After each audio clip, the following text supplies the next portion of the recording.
E aí, já pensou em ganhar muito dinheiro com um canal de corte igual esse daqui que você está assistindo? No primeiro link da descrição temos um aulão para você que quer começar um canal de cortes e faturar muito aqui na internet. Também teremos planilhas que irão te ajudar na hora de organizar a produção do seu canal. Tá esperando o quê?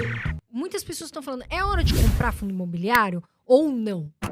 Na sua visão, Baroni, é hora para quem pode, né, para quem gosta de comprar fundos imobiliários? Uma dose um pouco mais homeopática. Porque eu ainda acredito que você tem muitos fundos que estão baratos. Foi o que a gente colocou no relatório aí, que foi para os assinantes recentemente. Principalmente tijolo, né, Baroni? Exatamente. Aquele tijolo grande, bem instalado, que tem lucro de sobra, reserva de lucro, mesmo no pior cenário, a vida dele vai seguir. Então, e ele está com um desconto, ele está ainda com um yield muito atrativo. Então, o problema é que o mercado cria um risco sistêmico.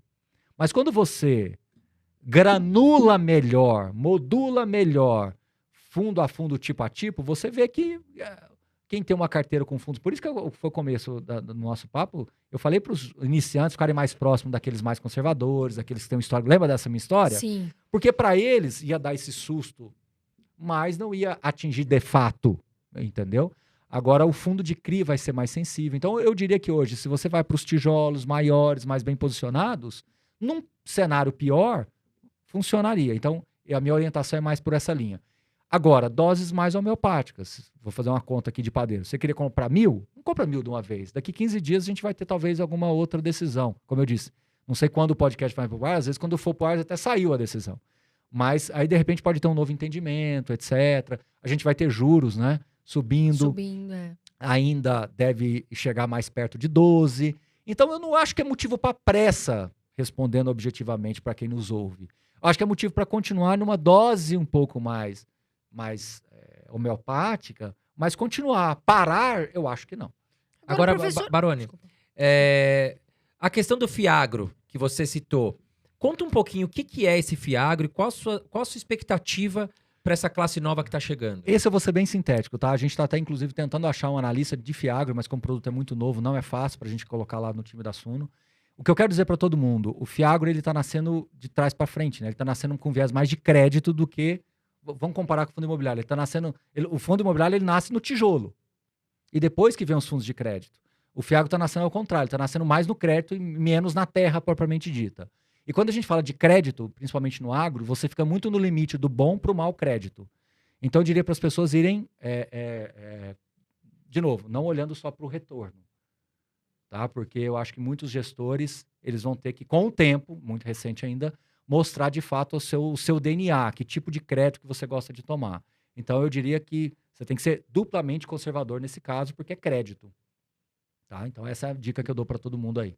Agora, mas vai crescer muito, viu? Vai crescer muito. Não, o agro só se fala nisso, né? Eu tava lendo os jornais essa semana, o agro, eles estão falando muito que o agro, assim, eles estão otimistas.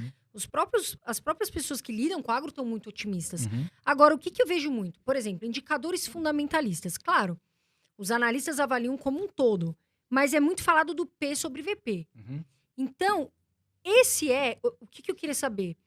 É o melhor indicador e quando a gente sabe que o PVP está indicando que o fundo está barato, tem um número exato? Vamos lá, quando você está falando de ativos líquidos, o PVP tem uma importância maior. O que isso quer dizer?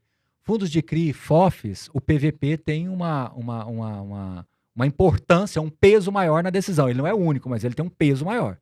Porque você tem uma fidelidade muito maior na precificação do VP. Né? Você tem o P na tela e o VP é mais fidedigno. Quando você está falando de tijolo, cuidado, cautela.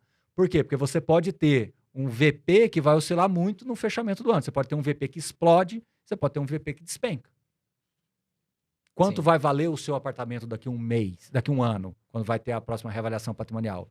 Dependendo, perto da sua casa está construindo um shopping center, você vai ficar super bem valorizada, ou ao contrário, estão passando um viaduto na janela do seu prédio lá. Estou dando um exemplo bem agressivo aqui, para mostrar que pode desvalorizar muito. Então, cautela para olhar o VP. Eu acho que, de novo, indicador indica, mas não deve ser usado como ponto de decisão.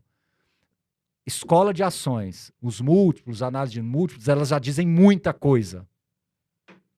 E em fundo imobiliário não é bem assim. Um bom papo, uma boa conversa profunda com o gestor, para mim, diz muito mais do que qualquer tipo de indicador. Muito mais. Muito mais. Né? Porque muita gente pergunta para mim, Mas o PVP tá em 1,07, 1,08, então fica claro aqui que não é.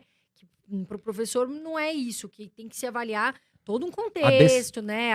O administrador. Investir né? em fundo imobiliário não é matricial, é transversal. Porque se fosse matricial, esse, então esse é o melhor, eu vou comprar aquilo. Não é matricial. Lembra daquela historinha que eu falei, da quantidade de ativos? Você vai tabulando isso tudo. Aí o que eu falei que é a grande pontual?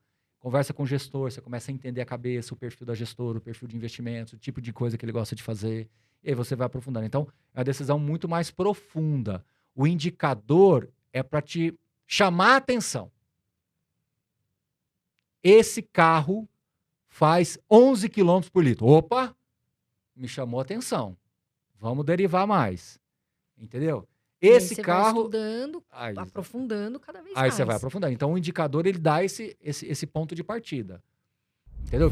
Foi nossa história. Tem gente que olha o yield, que é outro indicador. Sim. Tem gente que olha só o PVP, o cara olha lá, tá 0,80. Pô, tá bom. super barato. Bom. Mas é um bom fundo, tem bons ativos, são bem localizados. Não. A vacância é interessante. Agora eu vou colocar uma coisa uma minhoca na cabeça das pessoas. Tem fundo, por exemplo, que historicamente ele negocia com ágio. Então, e é excelente. O IRDM? O IRDM é um deles, por exemplo. A HGLG é outro deles. Então, aí o que acontece o problema? Você fica esperando, e a coisa não chega, não vira. E tem outros que negociam historicamente com deságio, porque a percepção de valor é sempre inferior. Ou seja, eu sempre vou querer comprá-lo com desconto, porque a percepção de valor dele é menor. Então, veja, Carol, por isso que é fantástico, não é uma ciência puramente exata. Sim.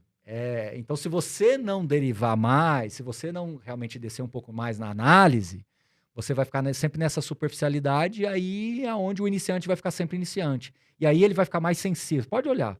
As pessoas acabam ficando mais sensíveis a todos os acontecimentos no fundo dela. Qualquer movimento do fundo dela é motivo de preocupação. Sim. Justamente por quê? Porque a análise foi rasa. Aí a insegurança aumenta. Sim.